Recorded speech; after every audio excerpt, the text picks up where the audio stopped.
You ready? Never. Today we're going to work on handstand to up dog. So to warm up, we're going to focus on a variation of a soft vinyasa. And for this soft vinyasa, I want you guys to think about sweeping yourself under the waves. And if you want to start out by warming up your wrists, shifting the weight forward and back, while you just watch the example, I'm going to lean forward, bend my elbows, and then sweep up. Okay? So a lot of times with the soft vinyasa, we might just drop the pelvis. But for this, we want to think about diving under the waves to come up. And that's really going to translate to this action of handstand to up dog. Okay? Second thing will work is a variation on up dog with our toes tucked. Tony, I'll have you turn to the side. And go ahead and go to plank. Round through the upper back, gripping the fingers, another great place to warm up your wrists. And then go into modified up dog. So keep your toes tucked, just drop your pelvis. And we want him to push back through his heels so he keeps his quads really engaged. And this is really the shape that we're gonna land in. You can take a break if you want. Drop it down, hit a child's pose, take a moment. Okay, as we move towards this, I'm gonna show it in the middle of the room, and then we'll do it towards the wall. And for those of you that can do it, the goal is to really slow it down. And you might think of this as just a chaturanga and then that's sweeping under the waves. So for instance, if you were coming back to hands and knees, chaturanga, sweep under the waves. I'll show it again. Chaturanga, sweep under the waves to come up. So if you can get into your handstand, and again, I'll show how to use the wall in a second, we'll hop up. I want to keep my feet really engaged, pushing through the balls of my feet and spreading my toes. As I start to look forward, I start to grip into my fingers, bend the elbows straight back to slowly try to land down in that up dog shape with our toes tucked.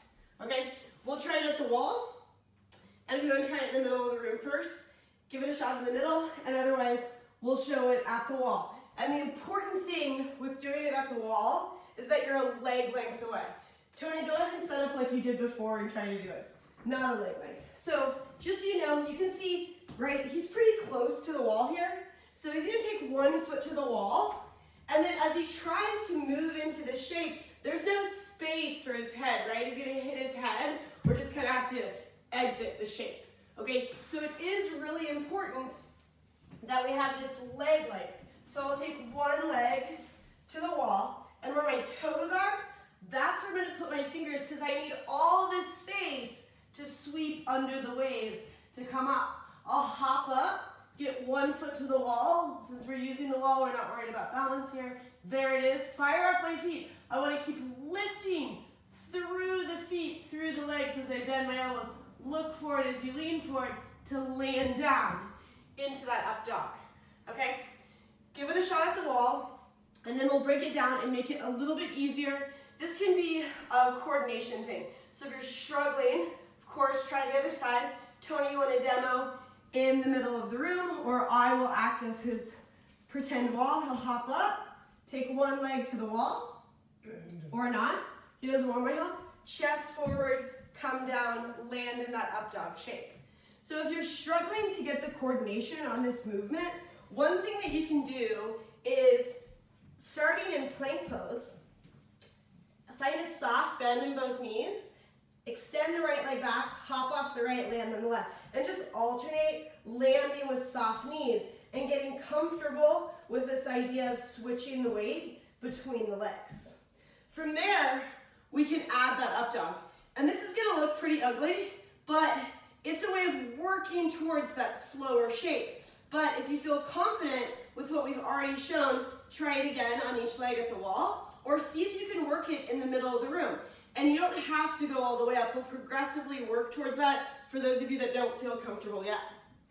So starting out in plank pose, bending the knee softly, hover the right leg. I'm gonna hop off the left, land on the right, and then into this modified up dog on one leg.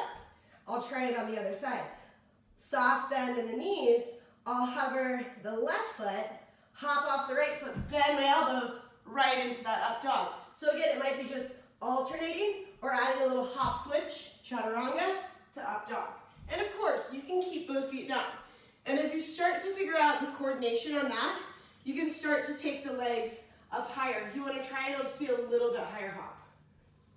So not all the way to handstand. So if we try it, he's just going to do a little hop and then land down. So he's not even trying, give it one more shot, T. He's not even trying to get all the way up to handstand. He's just going for a higher hop. You can see it's not a handstand, his hips aren't stacked over his shoulders.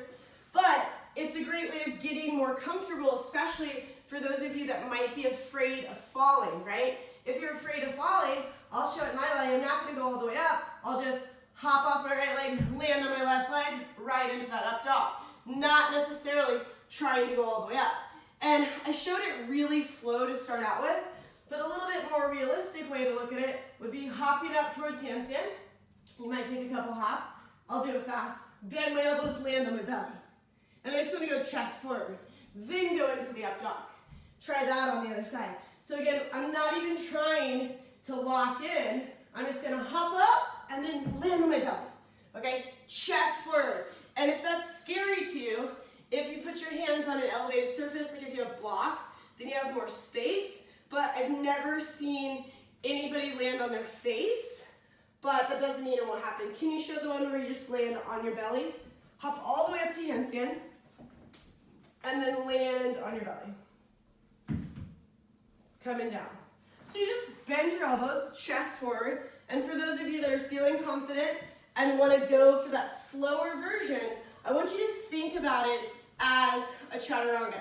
So we'll do this on our knees. You don't have to do it on your knees, but coming to your knees, shift the weight forward, and then I'm just going to slowly, as slow as I can, make my way to that chaturanga. Stop, belly hits, chest forward, right? My face isn't going to touch the ground as long as I keep pushing into my hands. Okay, let's try it again. Tony, I'll have you demo. You'll do it in full chaturanga if you want. Trying it from full chaturanga, and again, the goal is to go down in a count of 10. 9, 8, 7, 6, 5, 4, 3, 2, 1. Right? His face isn't going to touch the floor. He keeps pushing the floor away.